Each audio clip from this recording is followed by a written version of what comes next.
usually when I need resources. Try the other lamp. I feel like I'm a dog. Everybody up there is like a social worker, mental health care There's provider, just so they unplug will, one. like, get back to you Maybe on switch that. the outlet. I don't understand.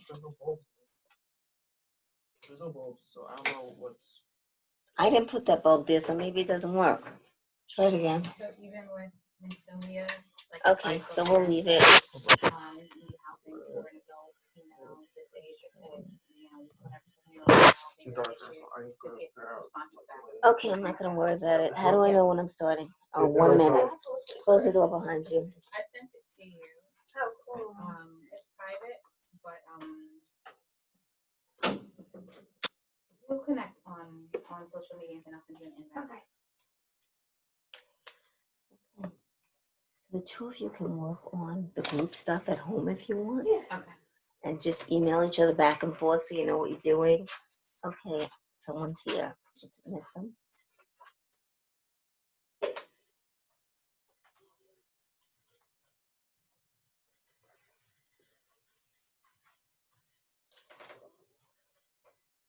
it's 2:00. Good afternoon. Hello. How are you? I'm okay. How are you doing, Pam? Good, thank you. Could you mute so that if other people come on, we can't hear? I'm going to get started. Today we're talking about family dynamics in households where addictions reside, the impacts of familial dysfunction of substance abuse disorder. I'm going to start to talk about what is a substance abuse disorder. Some people say, oh, well, I only drink on the weekends, or I only use certain drugs, intermittently, and it's only social. Or they say, I have a binger just once a month. It's not a problem. It doesn't get in the way of my life. And so what substance abuse disorder relates to is the dependence on addictive substances that result in an impairment in daily living. This can include an impairment in interpersonal relationships, vocational, financial, and educational domains. So it becomes apparent that an individual that struggles with addiction disorders are unable to function in the full capacity of their lives. They show impairment. It may not be in all areas, especially early on in their addiction, but eventually it spreads to all the different facets of their lives. How does the impairment of substance abuse impact on the family? We see it in so many different ways, regardless of where your family comes from, your ethnicity, your class, your race, your gender, your age. You know someone that has some kind of poor relationship with the use of substances. We assume often that it's illegal substances. That's not accurate. It could be things that they're prescribed. Some of our clients hoard their medication and to take it at a later date. Some become addicted to any substance you could think of. There's addiction to water. There's addiction to alcohol, prescription medication, drugs, illicit drugs as well. And so what we're talking about is how that impacts that family's life. What happens? Addicts potentially have developed a misperceived notion that their substance abuse disorder is a personal experience and a one-person journey. They assume that, well, why do you care? It's not your business. I once had a family member tell me that, well, they could pay for their substances, so why did I care? Why was it my business? They weren't stealing to get it. They had a job, and so why did I care? But we know that addiction is a family disease, and it has a significant impact on the dynamics of the family's functioning. Has an impact on the household. This disorder causes strain in the family unity, mental and physical health, and financial stability. For some families that I work with, they've moved 20 times in the lifetime of the family because the person that was addicted couldn't hold down a job, was using the rent money to buy substances. So that alone impacts on how everyone in the family is functioning. The sense that you don't know if you're going to have a home, you don't know if you're going to have food, you don't know which person is coming home. Because depending on the substance use, you may see a totally different persona. For example, someone that is typically angry may be totally docile when they're medicated, when they're taking drugs. Someone that may be calm may become very erratic, to the point that the people in the family don't know what to expect. When I was a young person, I remember my uncle was an alcoholic, and he was a functioning alcoholic. He held down a job, very high level job. And I remember one night I was over and we discussed that on the weekend he was going to take me out to this restaurant. And I was so excited to go, and I showed up as scheduled, and he was in bed, and he had no idea why I was there or what I was talking about. So I was a young adult, so I was able to process this. But even with my knowledge, I was confused. Now that I've experienced more family processes around substance disorders, it's what happens. And so if you're a young person and this is what you're dealing with, you don't know who's coming home. You don't know if you're going to have a home to go to. You don't know if the people in your lives that are supposed to take care of you are going to be available.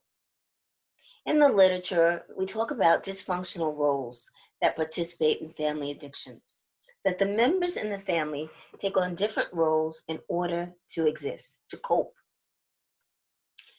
Those roles typically are the addict, the enabler, the hero, the scapegoat, the mascot, and the lost child. So the addict is the person that is struggling with the addiction. They're struggling with the disease. And we do label substance abuse as a disease now. And so the addict in some way is at the center because they're controlling the family response to their addiction. The enabler is the person that insulates the addicted family member by excusing their behavior. They will typically have difficulty or reluctance to hold an addict accountable for their action.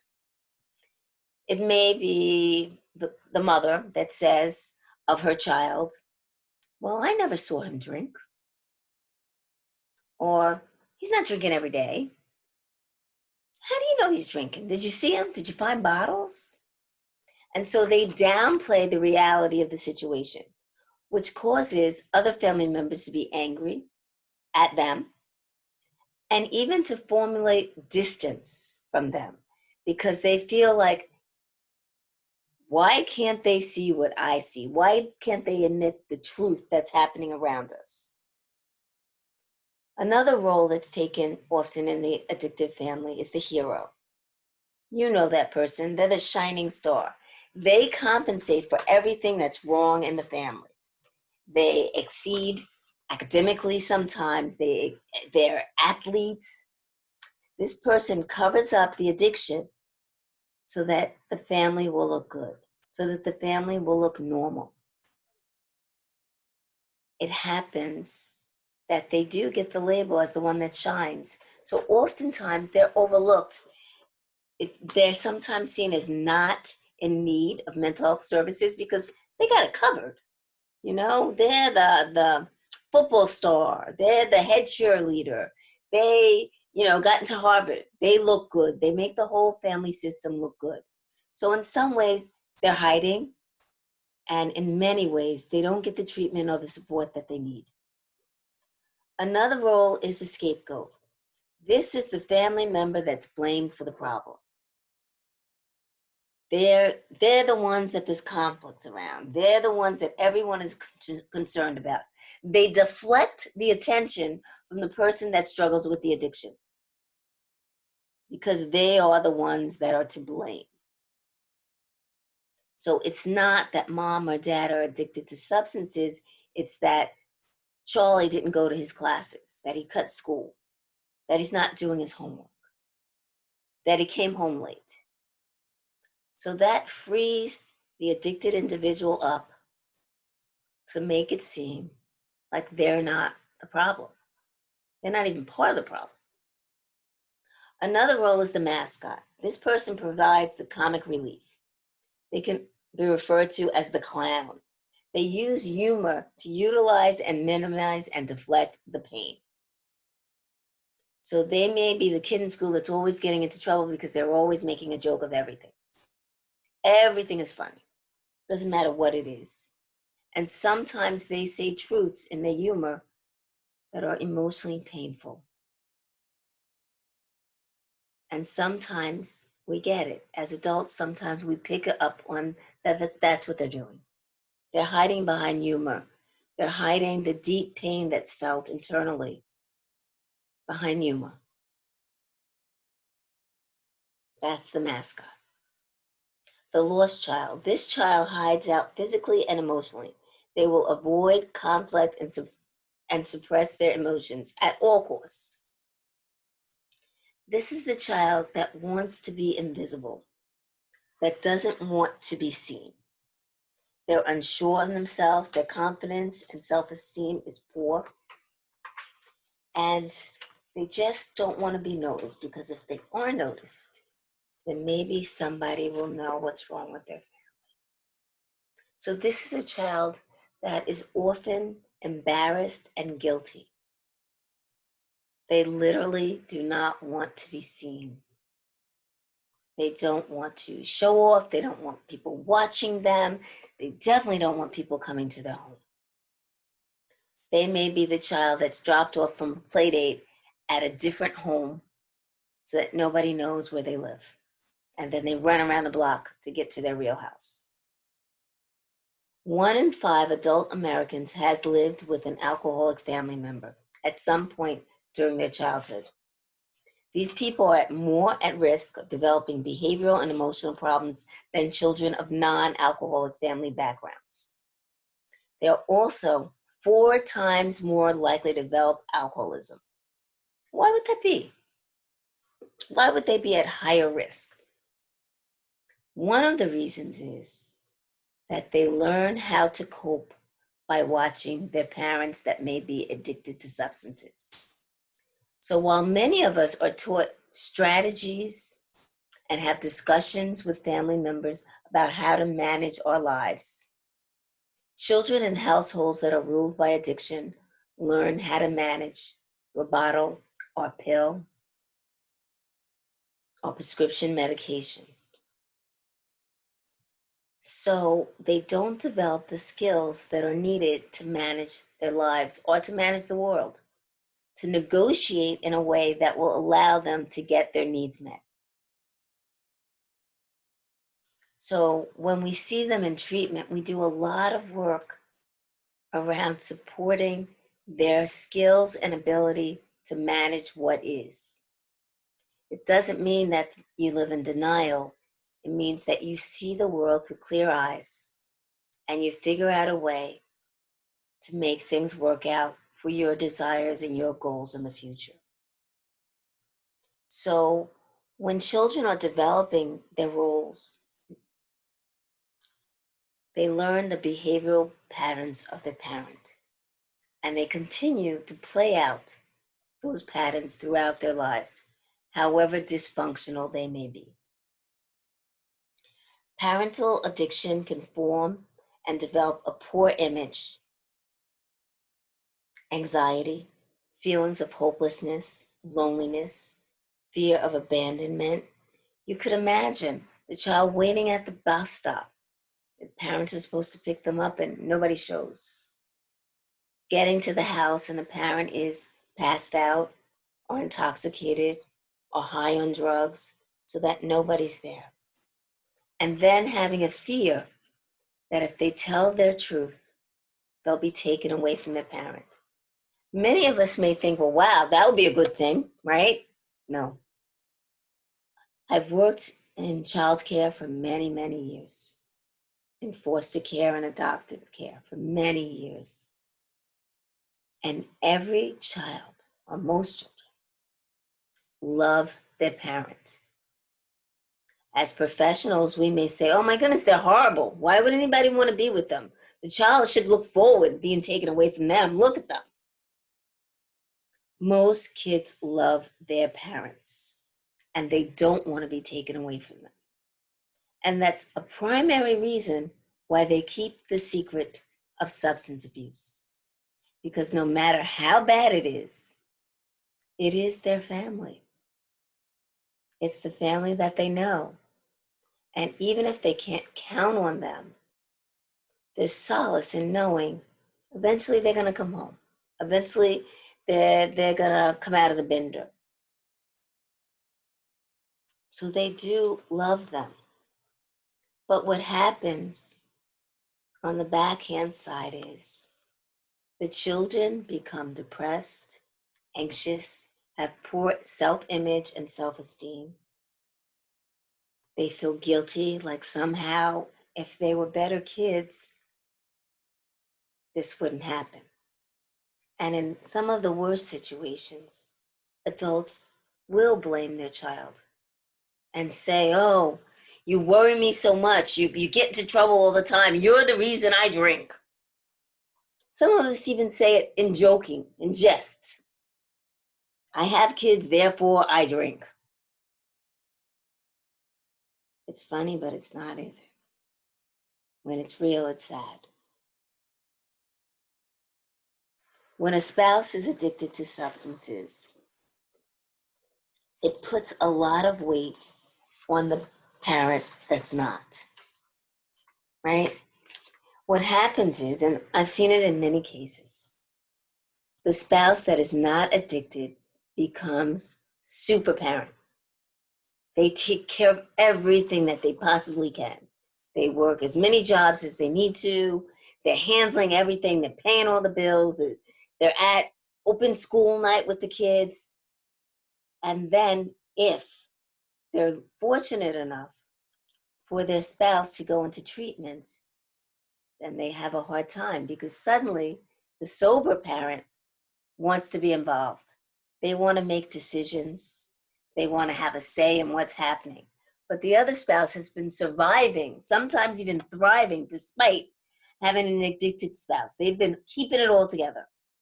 And so now the person becomes sober, and we all think, yeah, that's great. They can be an equal partner in this relationship, in this marriage.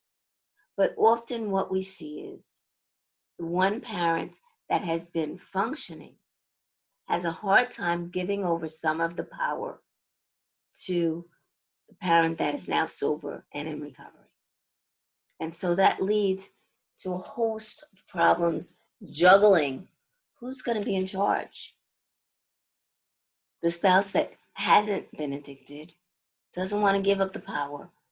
One of the reasons is they're afraid. We've been together all these years. I couldn't trust you. I can't trust you now.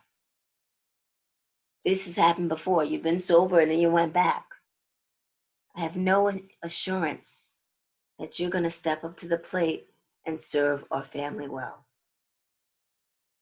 Alcoholism has been linked to a higher rate of divorce. One partner's addiction can lead the other partner to have to take on an unfair share of household responsibilities. Then there's another issue. In relationships, we are usually addicted to those that are like us. So sometimes addicted people are attracted to each other. And so they can work to enable each other to stay in that addicted lifestyle. To build codependent relationships where they blame each other for what's happening. Well, I wouldn't have went back to substances, but you did. Or, I thought we had it under control, that we could have that one drink. We were celebrating, it was important. And so there's a relationship that's formed that is enabling, that is unhealthy.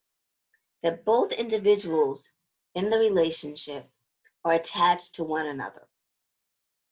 There's a hyper focus on the needs of the addiction, feeding the addiction, putting the needs of the addiction before the individual and couple's needs or the family's needs.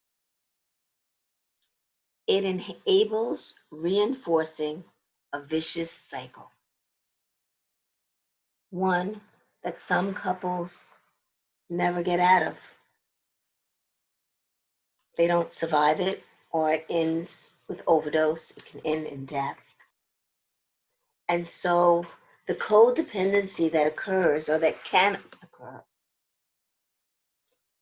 just emphasizes the dysfunction. It feeds the dysfunction. Another aspect of the cycle of addiction is the parents of addicts. That regardless of the child's age, discovering that your child is an addict is very difficult to come to terms with. I come from a family with addiction on both sides, both maternal and paternal. And I have many family members that as a result of that are addicts. They're addicted to substances, different ones. And so I know firsthand how parents can respond to that. I had a sibling that was addicted at a very young age, and he would steal in order to feed his addiction. And I had parents that couldn't believe it. It took a very long time for them to believe the reality of our situation. And so I believe they questioned their ability as parents. If I did a good job, my son wouldn't be addicted. If I was a good enough mother, my daughter wouldn't be on heroin. If I loved enough, they would be healed. And there's another aspect. Many of us come from spiritual families. And the answer is often, we got to pray on it. And I believe in the power of prayer. But prayer without deed can be hollow. So we can use our spiritual leaders and guides to help our family members that struggle with addiction. We can. And we should use every single resource that we can, because we don't want to be burying our children way before their time. But at the end of the day, the person that struggles with addiction has to decide that they've had enough. It's not a measure of our love for them. It's not a measure of God's love for them. It's not a measure of our ability to parent. But the addicted individual has to know that they're done. When I worked in foster care, I would hear some of my colleagues say, what a beautiful baby they have, and their baby's in foster care. If they loved the baby enough, they would get off heroin. It's not about the babies. It's not about the parents. It's not about love. It's not about the family members. We know that there is a chemical predisposition, genetics, that impact on whether or not someone becomes addicted. It is not the only force at hand, but it is a force that we have to recognize, that alcoholism and substance addiction runs in families. And yes, there's things that we can all do to fight genetics, to fight the dispositions. We just have to be open to try whatever might be effective. But always the person that's addicted has to be willing to make a change. We find that addiction is particularly dangerous and scary in teens and adolescents. Because of their level of maturity and the impact of substances on their body, the impact really is horrible, because they're not learning the skills that they need to learn, but also Their bodies are not developing at its best. They're impaired before they've even had a chance to start. Their cognitive ability is damaged because of substances. Their abilities to maintain and build relationships are damaged. I spoke to an elderly client several weeks ago, and he said how he learned to socialize was to be intoxicated. That in order for him to get involved socially, he had to have something in his system. And this is a behavior, a dysfunction that started early in life for him.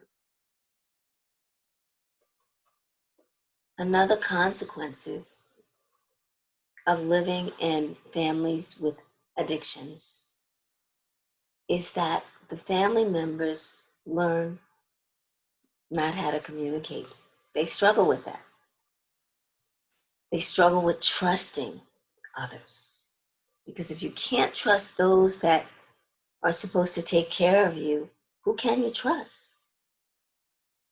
Family members may exhibit a sense of hopelessness, that there's nothing that they can do to help, that the addicted individual promised them repeatedly that they would stop, but they don't. The dysfunctional family roles and patterns that develop over time and sustain the addictive behavior continue into adulthood. So it's not uncommon to find that individuals that are raised in addicted households seek out addicted individuals for partners. It's not surprising at all. So what do we know we can do to change the behaviors? Family therapy is useful.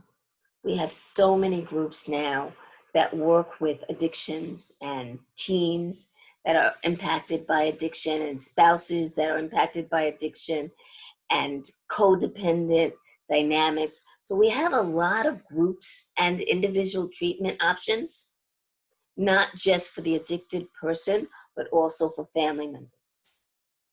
It is important to understand that the family intervening and asking the addict, the addicted person, to receive treatment is the result of many, many months of preparation, planning, and distress. But it is helpful to have interventions. It is helpful for families to gather together with their spiritual leaders or with people in their community that the addicted person values their opinion, to gather together and say, we're here because we care and we see where this is going and we want to do anything that we can to help. Rehab is just the beginning of the journey to recovery. There's a lot of burnt bridges. There's a lot of hostility towards the person that has been addicted. But once they get into rehab, or if they model some of the premises of AA about making amends, about trying to right the wrongs that you've done to people in your life while you were under the throes of substance addiction, it is important for the individual to reestablish trust and security with family members. Some family members will not be reachable, and the addicted individual has to understand that. The person in recovery has to understand that not everyone can forgive, that some of the things that happened while the person was in the throes of addiction may be unforgivable to individuals in their family. That doesn't mean that they have to stop trying to reach them. It just means that they have to understand that not everyone is going to forgive. Rehab and therapy will help them get the tools that they need to support and repair damages that were done because of the addictive behavior and the dynamic of the dysfunctional family. There are so many programs such as Al-Anon, Narconon, Codependent Anonymous, Adult Children of Alcoholics, Alateen for Children. They are all based on an AA model with 12 step model about how recovery can be improved. And so it's important that we use all the resources that are available in our communities. There are no bad choices as far as including everyone that loves and cares for the individual. You need as many people rooting for them as is possible. Recovery, full recovery is possible. It can be a daily struggle for the addicted individual and the family members involved.